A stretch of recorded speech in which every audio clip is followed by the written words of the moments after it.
C'est la plus grande fête de l'été. Bon, ça à l'appréciation de chacun. WWE SummerSlam se tiendra dans les 2 nuits. Ah bah oui, cette année c'est sur 2 nuits. Du samedi 2 au dimanche 3 août 2025 et du dimanche 3 août au lundi 4 août 2025. Les 2 shows seront visionnables en direct en France à partir de minuit. Vous avez le choix de les regarder sur Netflix si vous possédez un VPN. Vous avez le choix de les regarder sur le WWE Network, toujours accessible dans les pays qui ne sont pas concernés par le deal Netflix. Et je serai pour chacune de ces 2 nuits en live react sur twitch.tv/Turi316. Ça ne bouge pas, ça reste pareil. Dans cette première vidéo pronostic, on abordera uniquement la nuit 1. Bon, pas uniquement la nuit 1 en réalité, parce que je vais mettre un petit peu de contexte. Bah vous le savez bien sûr, c'est le Sturistradamus, c'est quand même un peu historique, on va remettre un petit peu l'église au milieu du village. Pourquoi SummerSlam est sur 2 nuits cette année? Pourquoi SummerSlam devient un événement qui se calque sur la nouvelle formule de WrestleMania depuis la sortie de la pandémie? Et ça va être la première fois qu'un événement du Big Four hors WrestleMania se tiendra sur 2 jours. Certains diront que c'est pour donner plus de catch, parce qu'il n'y en a pas assez comme ça à regarder chaque semaine. Et d'autres diront que c'est aussi une histoire de gros sous. Voilà, de très gros sous. Oula, il y a des sous, hein. SummerSlam 2025 va rentrer dans l'histoire. Est-ce que vous savez pourquoi? Voilà, je vous laisse un instant, on réfléchit. Non, là, peut-être, au fond de la classe, peut-être. Oui, je vois, il y a un doigt qui se lève. Oui, personne ne parle. Bon, bah écoutez, je vais vous donner la réponse. SummerSlam 2025 sera le show de la WWE aux États-Unis ayant reçu le plus de fonds d'investissement de la part d'une ville pour organiser l'événement. Plus de 7 millions de dollars de fonds publics pour pouvoir organiser sur 2 nuits un événement qui pourrait, selon des estimations, rapporter plus de 80 millions de dollars à la région.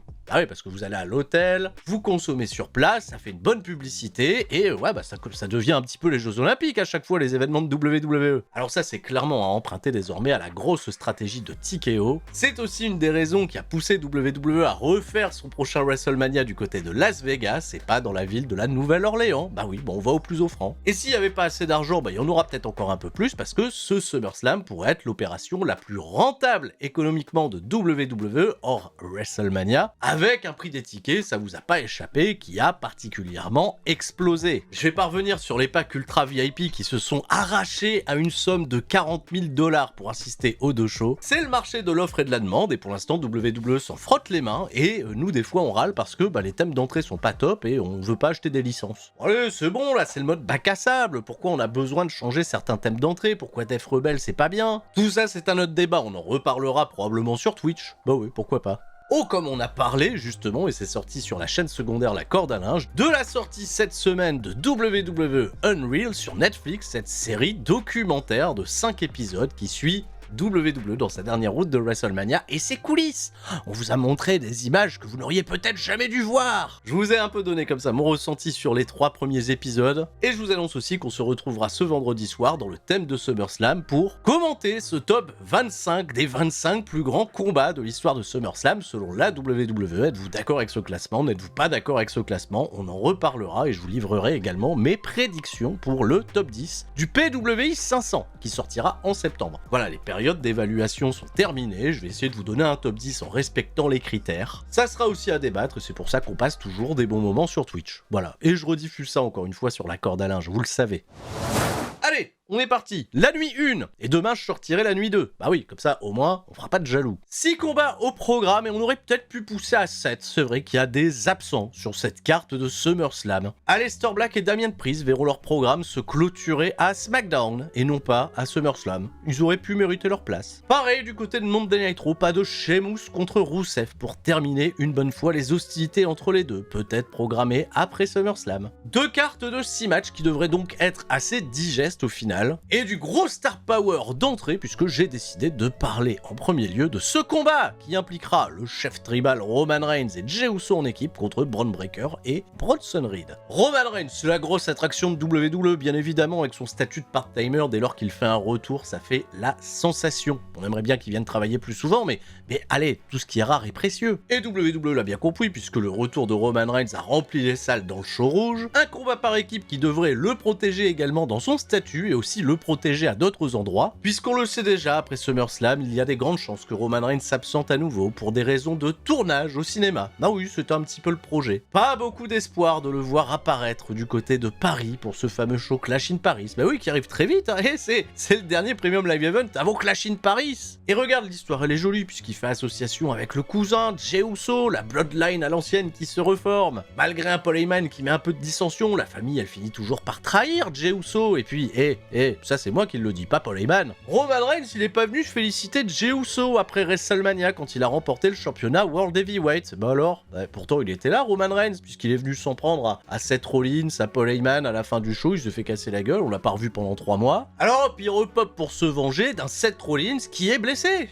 bah c'est pas grave, il y a des gens à côté de Seth Rollins, il y a Braun Breaker, il y a Bronson Reed, et il y a surtout Braun Breaker, qui, et ça nous est teasé depuis le Royal Rumble, serait très certainement la future grosse attraction de WWE, le futur poster boy. Un truc que beaucoup de fans avaient déjà compris au lancement de NXT 2.0. Vous vous souvenez du lancement de NXT 2.0 avec Braun Breaker qui squash LA Knight en à peine 4 minutes? Le projet Braun Breaker, hein, il est écrit, hein, il est là. Et puis il a mis une spear à Roman Reigns là au Royal Rumble, et on prépare le terrain. Et c'est bien parce que cette blessure de Seth Rollins, ça a permis à Braun Breaker d'un peu plus s'affirmer. Ça devrait globalement, ce match par équipe, donner une bonne opposition, un bon premier avant-goût avant de faire certainement un Roman Reigns Braun Breaker, je ne sais pas, peut-être en vue du prochain WrestleMania. Et je pronostiquerai le feel good moment jusqu'au bout. Bah oui, une victoire de Roman Reigns et de Jey Uso avec un Bronson Reed peut-être un petit peu plus en retrait dans cette histoire. Parce que Bronson Reed, il a fait quoi à part mettre des tsunamis et voler les grolls? Il a volé les chaussures de Roman Reigns. J'espère que Roman Reigns, il va récupérer ses chaussures pour SummerSlam. Hein. Allez hop, là, faites le pin sur le mec qui vole les chaussures. On vole pas les chaussures des gens, enfin. Mais attention, j'attends quelque chose de tout particulier après, parce que s'il faut justifier que Roman Reigns ne revienne pas bosser pendant encore 3 ou 4 mois pour préparer, j'en sais rien, un Survivor Series ou un Royal Rumble, peu importe, et ben je m'attends à ce que les heels récupèrent leur hit et que Braun Breaker détruise Roman Reigns pour qu'au final, tout le monde reste fort et puis c'est pas mal pour lancer les hostilités de ce SummerSlam. Et puis on reparlera peut-être encore de Braun Breaker un peu plus tard. Alors cette première nuit de SummerSlam, il y a quelques combats par équipe, 3 sur les 6, et ben allez, match par équipe, c'est les femmes qui sont à l'honneur. Raquel Rodriguez et Roxanne Perez défendent les championnats par équipe féminins contre Alexa Bliss et Charlotte Flair. Alors là, on a eu une écriture particulièrement inspirée pour ce combat, avec une grosse compétition qui a hissé Alexa Bliss et Charlotte Flair au sommet de cette division par équipe, grâce à leurs accomplissements en duo totalement mémorables, à savoir, Charlotte Flair, elle a sauvé Alexa Bliss qui a failli se prendre une spear de Zarya lors de WWE Evolution. Elles ne sont pas amies, attention, elles sont alliées de circonstances, et pour obtenir ce title shot, elles ont tout simplement profité des passes droits de Charlotte Flair. Oui, Charlotte Flair, elle a été voir Nick Aldis, elle a fait, on peut avoir un match par équipe? Allez, faites, allez, tiens, c'est un SummerSlam. Non, pareil du côté de Monday Night Raw, Bayley, elle avait obtenu son opportunité de match par équipe juste parce qu'elle a demandé gentiment à Adam Pearce. Et la légitimité des championnes par équipe, c'est juste cette victoire. Bon, attention, c'était une belle victoire du côté de WWE Evolution, parce que, je le rappelle, Roxanne Perez, on lui a donné cette ceinture en l'absence de Liv Morgan, qui est actuellement blessé. Et ça devrait raconter quelque chose aussi pour la suite. Alors cette association, j'en suis quand même très ravi, puisque ça fait un peu revivre Raquel Rodriguez, qui est beaucoup moins dans l'ombre de Liv Morgan et qui s'affirme un petit peu plus dans l'in-ring. Elle a été bâtie assez forte. Il devrait ainsi y avoir un bon équilibre sur le papier, un bon match de catch. Et cette association Alexa Bliss Charlotte Flair, je trouve qu'elle attendrit un petit peu plus Charlotte Flair. Et quelque part, elle en avait peut-être besoin. C'est plus la Charlotte Flair arrogante et un peu froide qui vient toujours truster les hauts de la carte. Je sais que ça déplaît à beaucoup. Alors humanisons ce duo jusqu'au bout et couronnons de nouvelles championnes par équipe, Alexa Bliss et Charlotte Flair, une histoire qui durera jusqu'au moment où Charlotte Flair, elle se fera trahir par Alexa Bliss qui rejoindra enfin la Wyatt Six. Et pour la suite, débrouillez-vous. Sami Zayn fera face à Karrion Kross. Oui, ce n'est pas une blague, Karrion Kross est à l'affiche d'un second Premium Live Event consécutif. Enfin non, excusez-moi. Et il n'était pas à WWE Evolution vu que c'était le dernier et que c'était un PLE réservé uniquement aux femmes. Mais attention, Karrion Kross, ça y est, on lui fait confiance, on lui donne des combats, on récompense ce programme contre Sami Zayn qui, je le rappelle, a commencé il y a 8 mois. C'était en marge du Royal Rumble où il s'était déjà confronté à l'époque. Karrion Kross, il avait déjà commencé le travail psychologique sur Sami Zayn, il s'était un petit peu éloigné, Sami il a été s'occuper de Kevin Owens, Karrion Kross il s'est un petit peu perdu dans la route de WrestleMania avec AJ Styles, mais quand Sami il a fait son retour, Karrion Kross il a pas lâché le rinté, il est tout de suite revenu dans ses roues, et là là, ça y est, hein, il a fait péter un câble à Sami Zayn, hein, qui a pas réussi à obtenir ses opportunités de manière conventionnelle au titre suprême, au titre mondial. C'est une belle histoire qui est racontée en ce moment, je trouve, avec Sami Zayn. Et pour que Sami Zayn ait enfin le droit au bonheur et remporte le Royal Rumble en Arabie Saoudite, comme je continue de le croire, eh bien, il faut impérativement qu'il se débarrasse de ce Karrion Kross. Non, vas-y, lâche-moi, t'es une sangsue, frère. Alors attention, ils ont rajouté un petit enjeu à ce combat, hein, et ça sera un enjeu là aussi un peu psychologique. Si Karrion Kross passe Sami Zayn devra admettre qu'il est un mauvais type. Voilà, il fait semblant là de faire le gentil tout le temps, la Sami Zayn. Non, en fait, t'es pas un gentil. T'avoueras que t'es un sale type si je te bats en trichant, hein, avec ma femme et ma batte en fer, là. Mais en revanche, si Sami Zayn vient abattre Karrion Kross, comme il l'a déjà fait par le passé, et bah Karrion Kross devra admettre que Sami Zayn,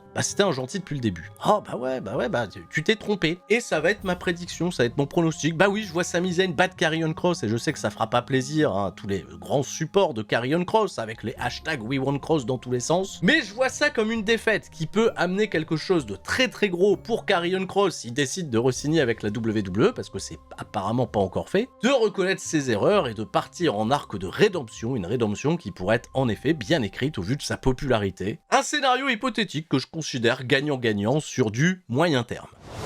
Je vais pas m'attarder sur ce match-là, pas particulièrement puisque je suis pas hypé outre mesure. C'est Tiffany Stratton qui défend le championnat WWE Women contre celle qui a remporté le Queen of the Ring, Jade Cargill. Bon, je serais un peu de mauvaise foi si je résumais la storyline entre ces deux femmes. Ah, t'as regardé ma ceinture, maintenant c'est bon, tu peux me la rendre. Un segment qu'ils ont fait par 2 fois à 3 mois d'intervalle. Et de factuel, bah oui, on a que ça à se mettre sous la dent. Bon allez, je vais essayer d'y voir quelque chose d'un petit peu plus fort. Il y a un symbole quand même derrière ce combat qui est babyface contre babyface.